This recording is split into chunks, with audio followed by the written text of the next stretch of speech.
Hello, everybody. Oh, I'm always like not looking at my hair. So I have my voice is a little bit cracked up right now. Oh, there we are. And so we might have to end up cutting this short just because my throat is all messed up. You can hear it's like, "Ugh," right? I actually made a video earlier today, and yeah, that was rough. I sound like one of those, like somebody from Godfather or something. So, all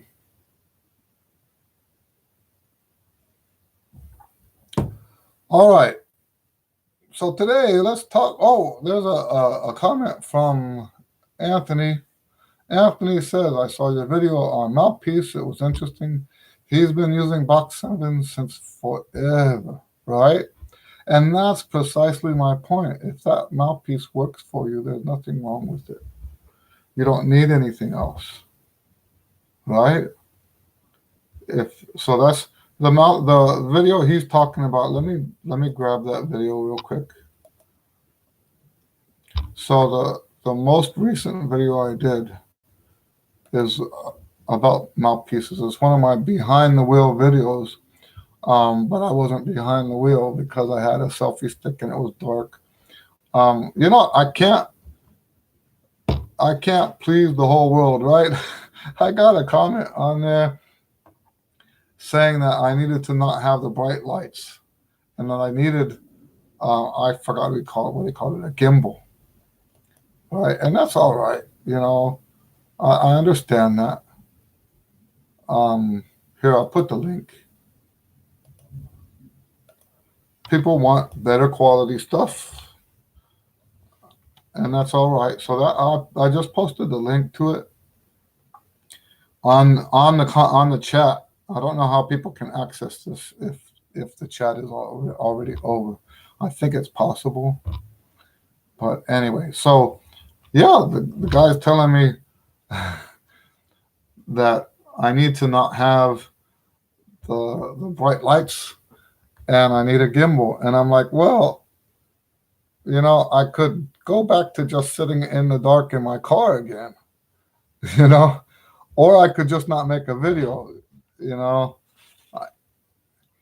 And you know, it's funny because those videos, I think there's not as many people watching them, but the people that do watch them, I think they really like those videos. They're my behind the wheel series. Hello, Samuel. All right. So yeah, we're talking about that mouthpiece video, and really, you know, if what you're using works for you, there's no reason to switch. And it's amazing because there's so many. I don't want to repeat what I said in the other video, but it's amazing because a lot of people, a lot of teachers will just look at your mouthpiece and say, well, that's not a good mouthpiece. And that's just ridiculous. Anyway, I already said that in that video. I just wanted to respond to Anthony.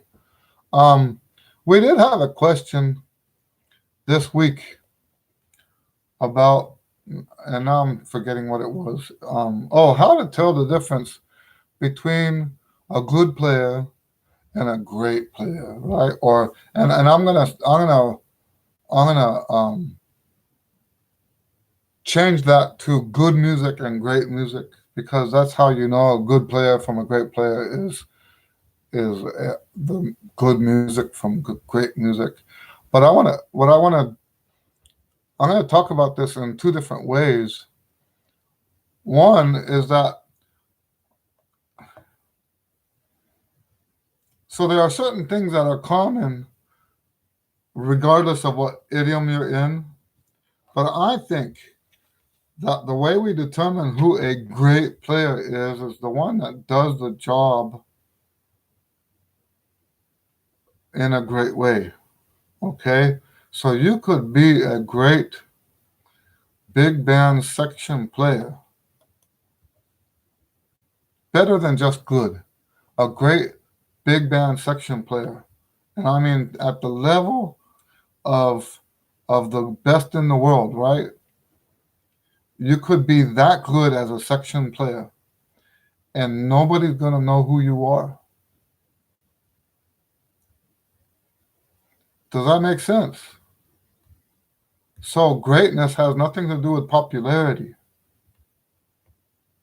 And when we look at what makes someone great as a player is, in my opinion, is are they getting the job done? And how are they getting the job done? How are they going so far over and above what's required of them? So far over and above what is standard for that. 7C and a 2B. Samuel says, I have a 7C and a 2B, but I don't really know which one I should use. I use the 7C right now. Well, really, those two mouthpieces. So what I said in the other video was that one of the first things, now I said it hypothetically, but this is what I would do with my students, is we find out which rim you like first. Okay? And there's a huge difference between a 2 and a 7. And by the way, how do you know it's a 2B? Does it have a B stamped on it? Because I always was told that if it was just the 2 by itself, that was a B. Maybe things have changed in the last 30 years, but that's what I was always told, that a 2B was just a 2. And so the B is implied. And the C, oh, that's all right. So I'll go back to that and then we'll come back to this. So we're talking about how do you know that's if something is great or just good? And I think what makes something great is almost the same as what people would say when they're talking about what makes Maurice Andre a great player, what makes John Faddis a great player, what makes Freddie Hubbard a great player. If you look at that in a general sense, it's the attention to detail is usually one of the underlying issues. Now, some people would say, well, it's how high you play. That's just disgusting. It's how loud you play. The only time that would be true is if what the job required. So, like, for example, what makes Cat Anderson a great player? Well, the job required him to play high, and he did it in a way that went way over what was required. And I don't mean in terms of how high he could play, but the quality of what he was playing, the notes he was playing. So most of his high stuff was improvised, but it was awesome, right? It wasn't just, a friend of mine calls high note guys meatheads, right? It wasn't just meathead playing. For that matter, most of the high note guys that are famous aren't meatheads either. Okay, so Maynard Ferguson. Now, the difference between someone like Cat Anderson and Maynard Ferguson is Maynard Ferguson, that was his band, right? And we normally associate Cat Anderson as a sideman with the big bands, right? So yeah, but yes, this is what makes you a great player, is that attention to detail. What differentiates, what's going to set apart Maurice Andre? Now today we have a bunch of Maurice Andres, okay? A whole bunch of them, and almost to the point where the standard has gone higher, not down. The standard has gone up because so many people now play as well as Maurice Andre used to. There's so many of them now, and maybe there always was, but now we have internet and YouTube and stuff, and maybe we're just now more exposed to all that. Um, but yeah, what differentiates those people from someone who's just really good at classical soloist stuff? And it's always going to be detail oriented. It's not going to be how fast they can play. It's not going to be how loud they can play. It's not going to be how high they can play. That's all junior high stuff. Let me say that again. That's all junior high stuff. How loud, how high, how fast is junior high. And what I mean by that, and I have a video about that already. Um, what I mean by that is that that's stuff that anybody can perceive. Even the worst trumpet players in the world can hear the difference between high and low. Even the worst trumpet players in the world can hear the difference between fast and slow.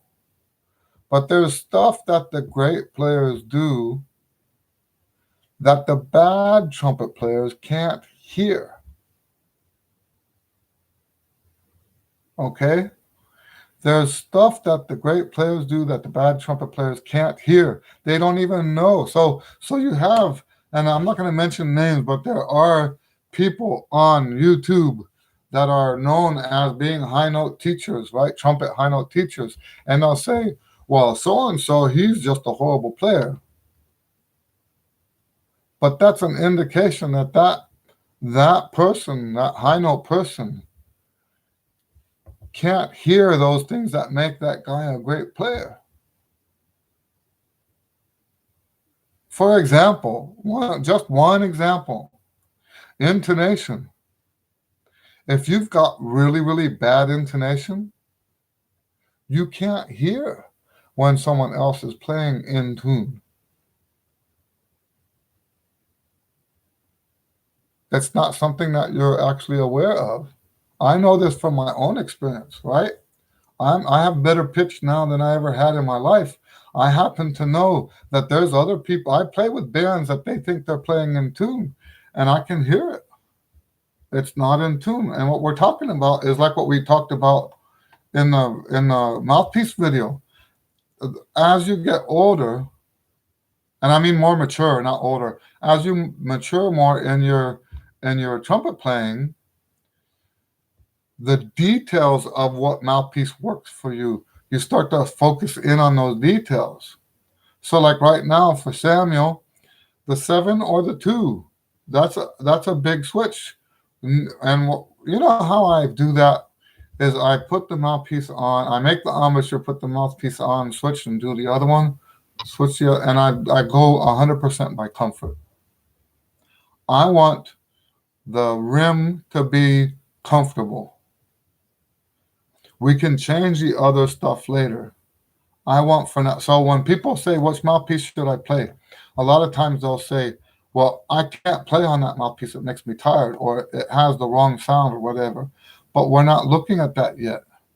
We're looking at the comfort on the lips. I hope that makes sense. I'm looking out the window. Someone's walking by. Yeah, we're looking at comfort. So Samuel, looking at what Samuel's saying here, between the 7 and 2, which one is more comfortable on the lips? We'll worry about sound and range and flexibility and all that stuff later. Let's find the right rim first.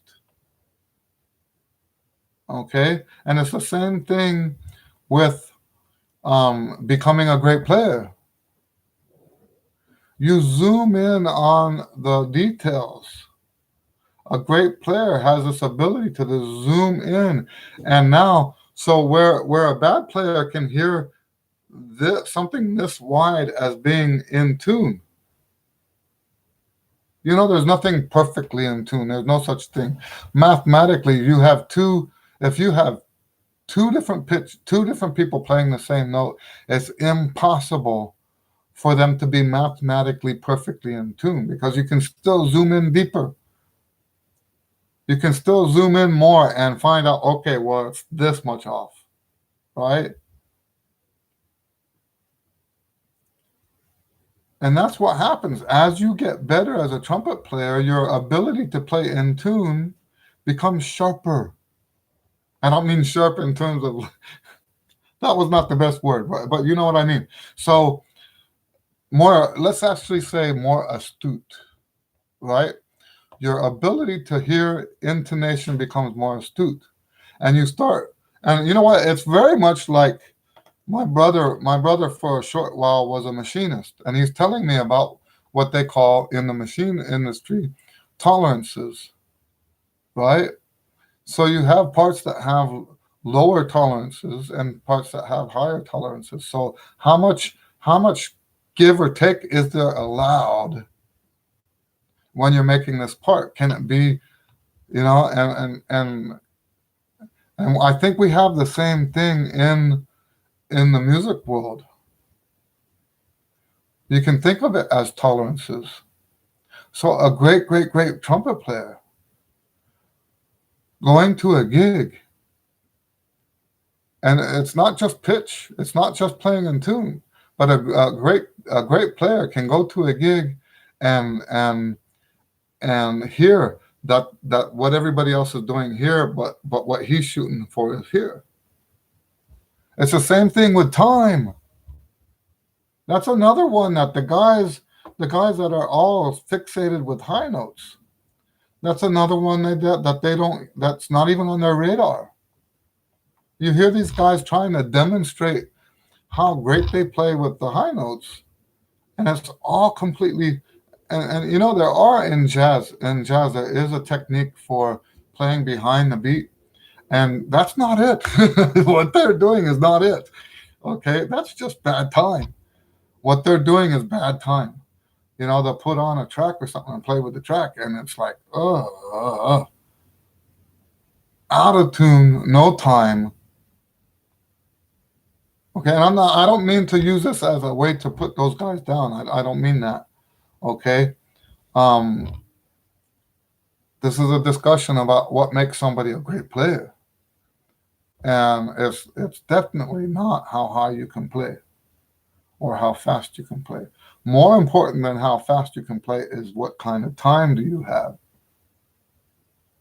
So when we use time as a part of our expression in jazz, we we um, we push the tempo a little bit, or we pull the tempo back a little bit.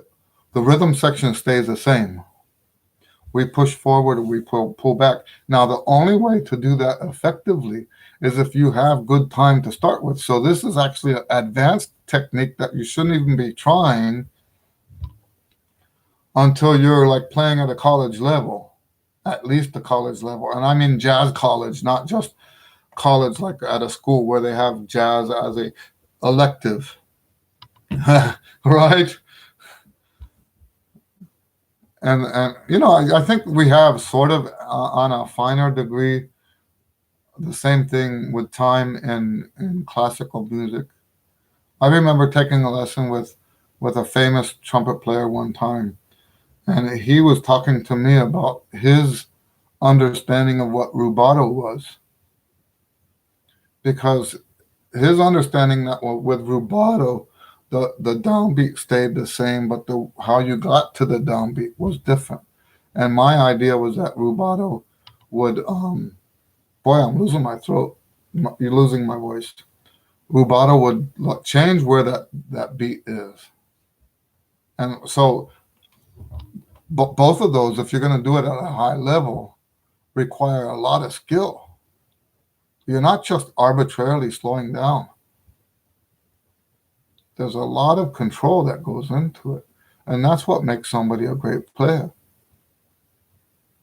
is that level of control. You know, that compare it to, this is something, an example that I use in my lessons. Um, you know, kind of a long story. When I moved to Houston, before I moved to Houston, I used to spend a lot of time out in the wilderness, camping and backpacking and hiking and stuff like that. When I moved to Houston, just to go on a day hike, right? I remember it was like August or something. I decided I wanted to go on a day hike. I drove out to the national park north of here. And I got out of my car. I walked about 50 yards and ran back to my car because of all the mosquitoes. And I know you could put off on and go anyway. That doesn't appeal to me. So what I started doing after that, I started fishing, and then fishing became extremely expensive. And I thought, no, that's not good either. So I started bird watching. Bird watching, aside from maybe a good pair of binoculars or whatever, bird watching doesn't cost as much. And so for I don't know how long, I haven't done much bird watching lately, but I guess for about 20 years, I was doing a lot of bird watching. And in this area, we have 4 different dove species, not including the rock dove, which is what we call pigeons, right? We have 4 different dove species. And when I first started um, doing the bird watching, the doves all looked the same to me. I couldn't tell one from another. They all look the same. In fact, to tell you the truth, at the very beginning, I wasn't even sure what was a dove and what was not a dove. So getting to the point where you could like instantly see, well, that's a white wing. I'm sorry, white wing dove. That's a mourning dove. Um, that's a Aztec dove, right? Um, Getting to that point where I could just instantly see those, it was a matter of time looking at pictures and studying and looking out in the wilderness and seeing what I had to see. But over time, I started seeing, just like what I'm saying with the great trumpet players, I started seeing details I couldn't see before. It's all in the details. And what happens with the way our brains work, the more we study something, the more we start to absorb those details. And that's very important. That's what we're talking about here. So it got to the point where I recognized the Aztec dove immediately. I recognized the mourning dove immediately. Okay.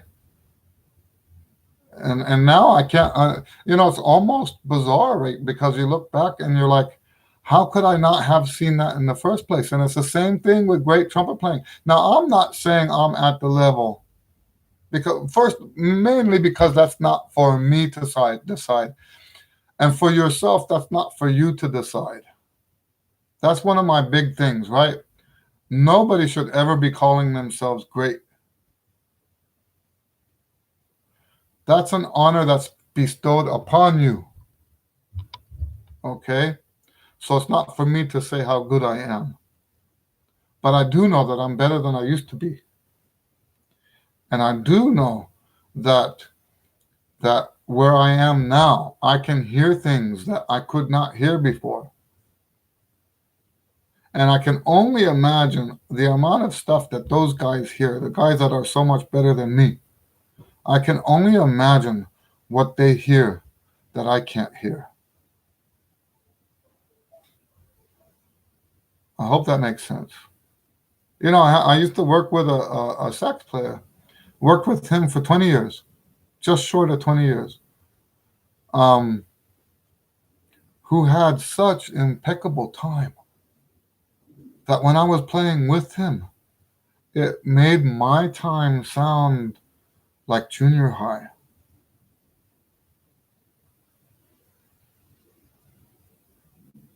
And of course, you're going to grow from an experience like that, right? You're going to grow from something like that. And so, to me, the answer to the question, and it's the same thing that when you talk about music, right? What music is better than what music?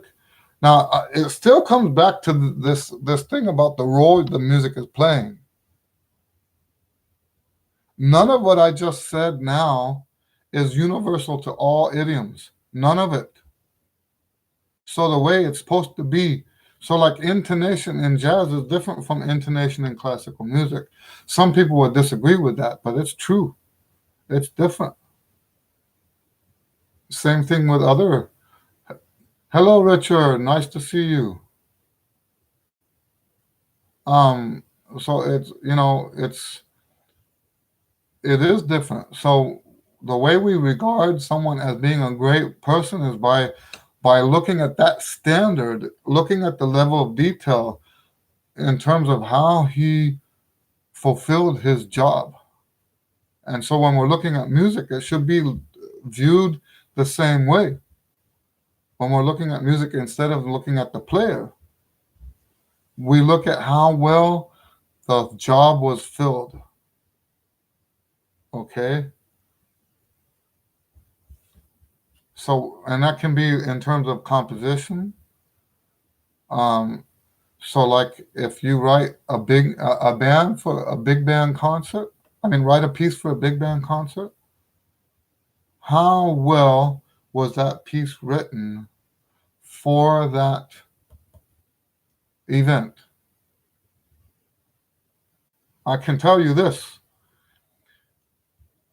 I'm also a composer, and I have to it's called engraving, right? When you do that final that final draft right before you print it. That's called engraving, where you make everything look perfect. I can tell you there's a lot of stuff out there that I have to play professionally that is not great music. It's not. It's awful. The voicings are awful. The engraving is awful. Um, it's like they didn't put any care or effort at all into the quality of what they were doing. I had a very short altercation with somebody on Facebook, and I guess he's kind of quasi famous, at least in his own mind, at least he's pretty famous, right? And he's offering a free download on a PDF, and it's just awful writing. Maybe the exercise is okay, but the presentation is this low level stuff I'm talking about, where no attention was paid to any detail, and stupid me actually said something about it, right? And he got all defensive. I was trying to help him, really. I thought maybe someone that was that famous in his own mind would want to know that what he's putting out there is crap. Um, but that's the kind of stuff that makes that differentiates good from great. That's the kind of stuff that makes the difference. I hope that makes sense. Anyway, are there any other questions?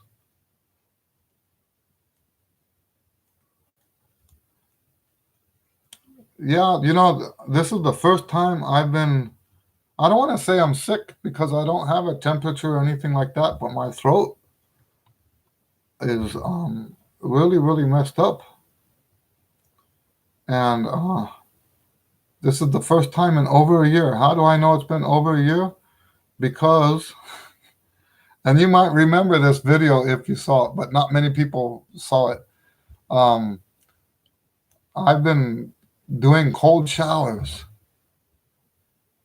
Um, been doing the cold shower thing since since Valentine's Day, February, actually the day after Valentine's Day.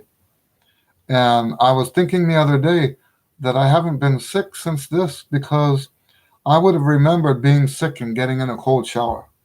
I would have remembered that. And so there's no way I've been sick. It's been over a year. No cold, no sniffles, nothing. No sore throats or anything. So that's actually awesome, isn't it? So, um, and I don't feel bad right now. It's just my throat is really messed up. So, any other questions? If we don't see any questions, I'll have to, just because of my throat, I'll have to like go ahead and end this now. Let me play a little bit while you guys see if you have any questions, and then if I don't have anything on here, then we'll just call it a night.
Okay, so how would you write valve a half valve glissando to give a note in musical to a given note in the music? Okay, so I would use,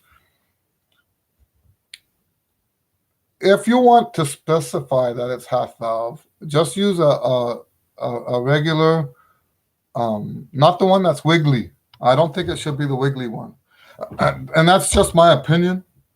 But the wiggly one, I think for trumpet players, kind of insinuates that they're going to be um, um, moving your valves a little bit. So the one that's just a straight glissando. Oh, and but by the way, not the straight line either. The one that's curved. Okay. Unless you're going from one note to another note, then you can do a straight line. But anyway, I would actually put, if you specifically want half valve, I would just put a little half on there, or one half V. The bend bow. Oh, okay, yeah, right. I think I know what you're saying. Yeah. So that's what I would do. Um, if you're using something like Finale, it's better to use the ones that they have the jazz font stuff. Now, if it's not okay, there's another thing. If it's not jazz, then it's a different set of fonts. Okay, and um, that gets a little bit more complicated. I remember when Finale first came out, people were using the flag from the. They were taking the flag from the note stem, like the eighth note flag, and they were flipping it upside down and using it as a glissando. We've come a long way, huh? Um, does that answer your question? I would just notate. Actually, why do we just, let me. I have a book for that.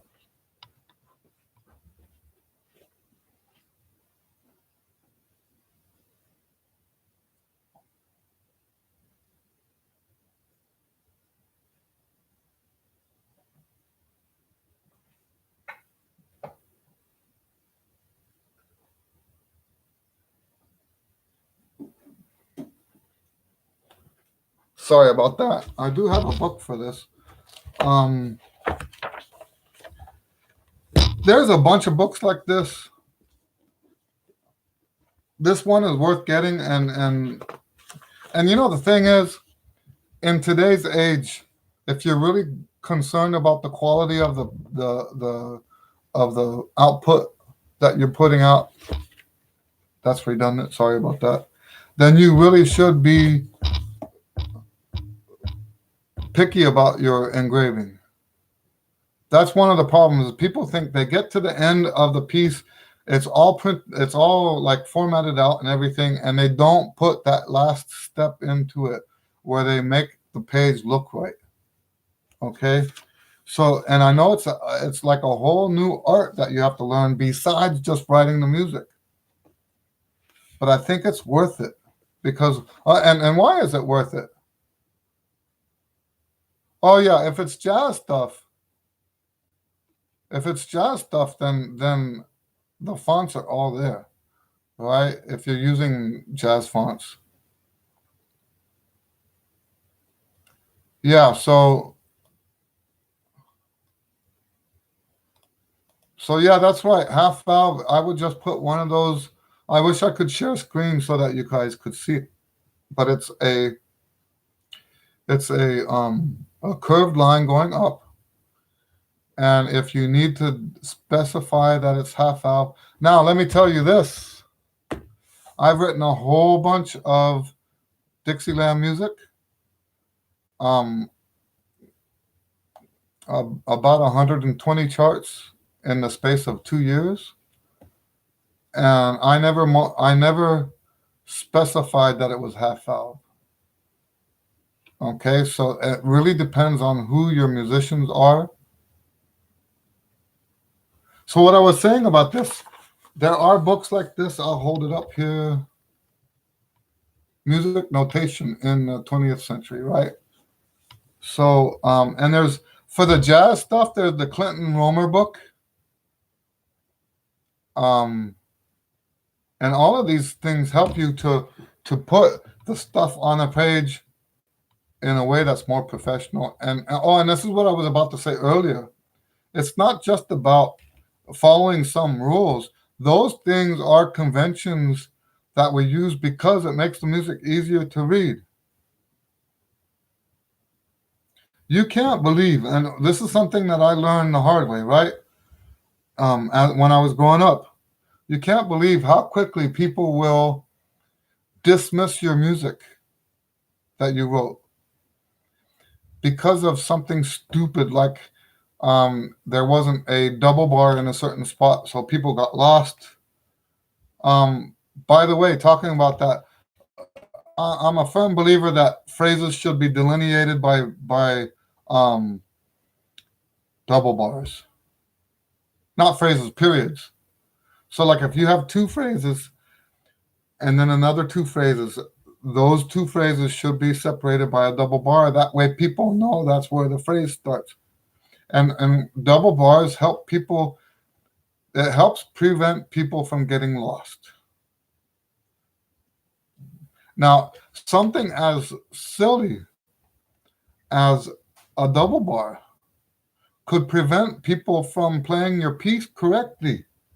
There could be absolutely nothing wrong with your piece.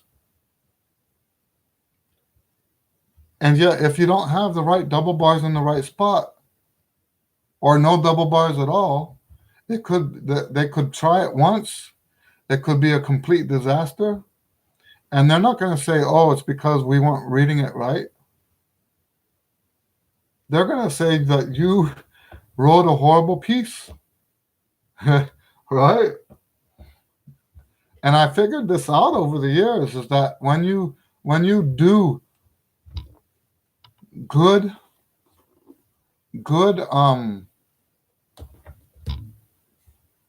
copy work, some people would call it copy work, engraving. When you do good copy work and engraving, it makes the music easier. And this goes along with what we were saying about great music, right? Great part writing, great this, great that. It all comes down to the detail. You know, let me grab one of our recent books.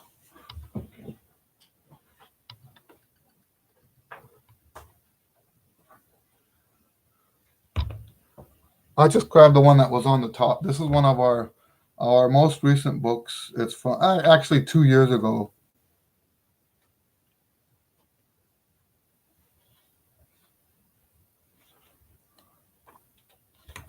So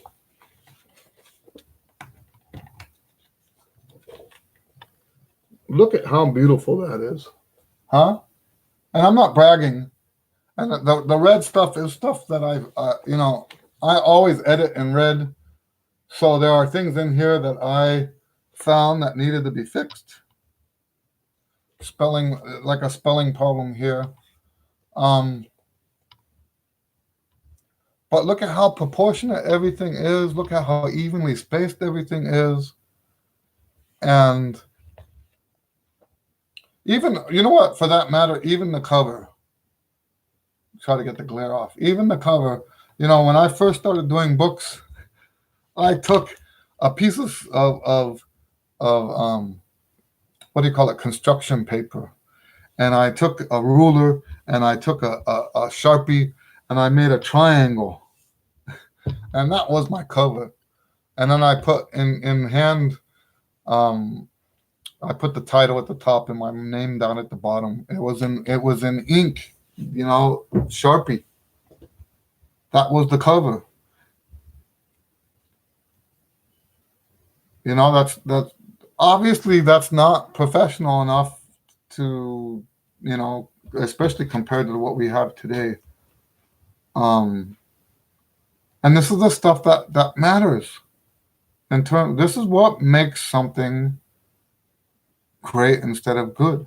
And we're not just talking about the superficial stuff either, right? So when we talk about copy or engraving, that's kind of sort of superficial, even though it's still important. It's kind of superficial because the people could, it could, they might still get through the chart and all your beautiful music will come out. Okay. So that's still a possibility. But chances are, if you don't pay any attention to the detail in your engraving, then you're probably not going to pay any attention to detail in your voicings or the rhythms and stuff like that. Okay? People who think at that level of greatness, they pay attention to all those details. All the details. All right?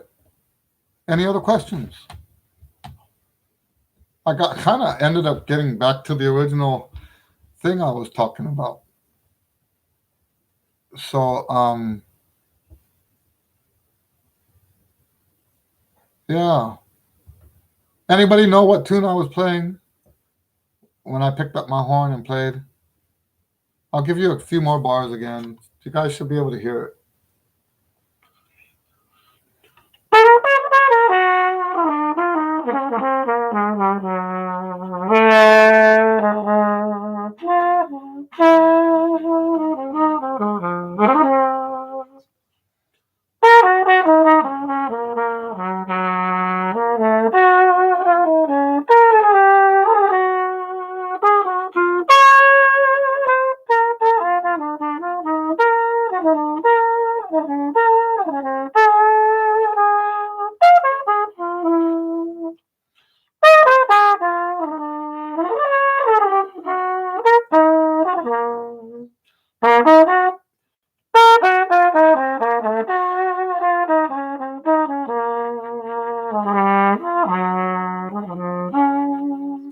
Anybody know that tune?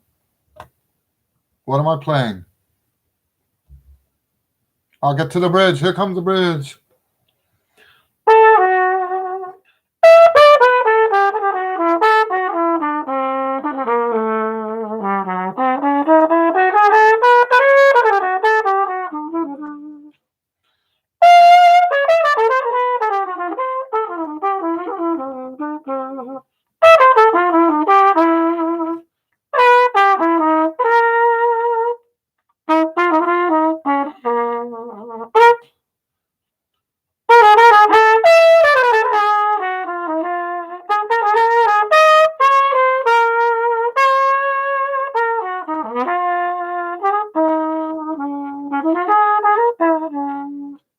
Now do you know it?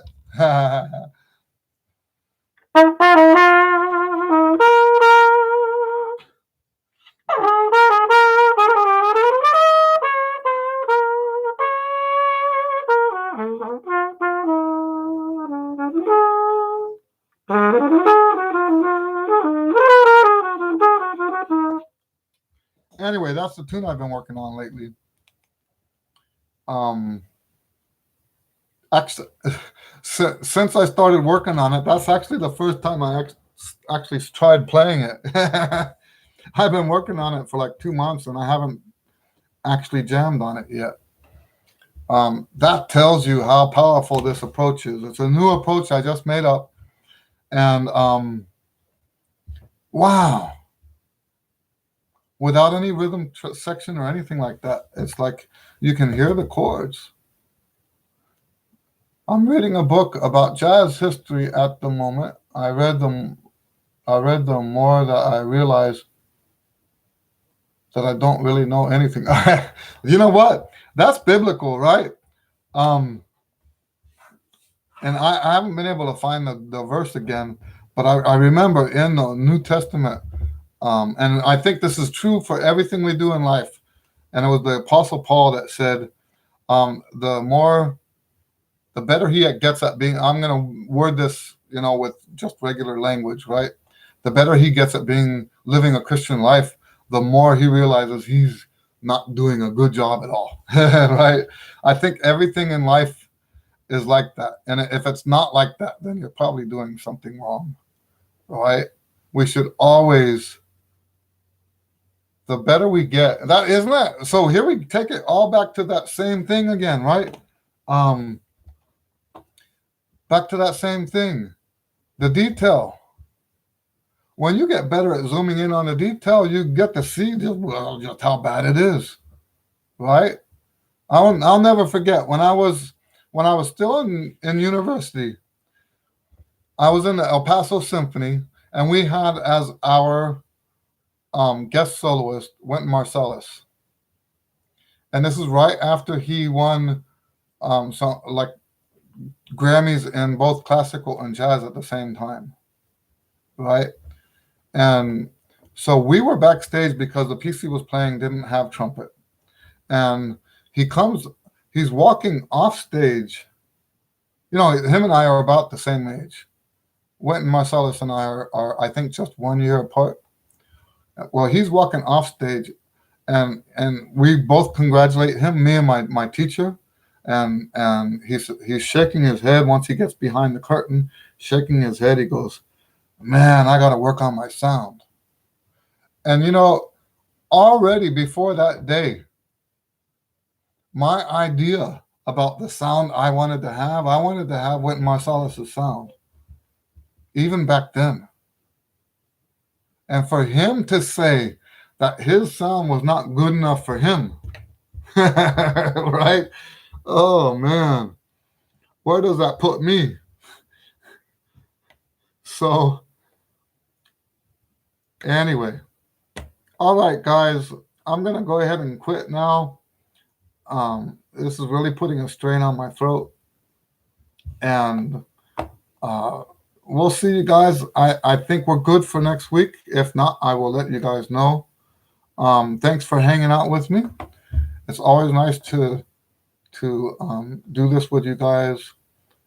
Good questions this time. Well, they're always good questions, but that I didn't tell you. That was Body and Soul. Body and Soul.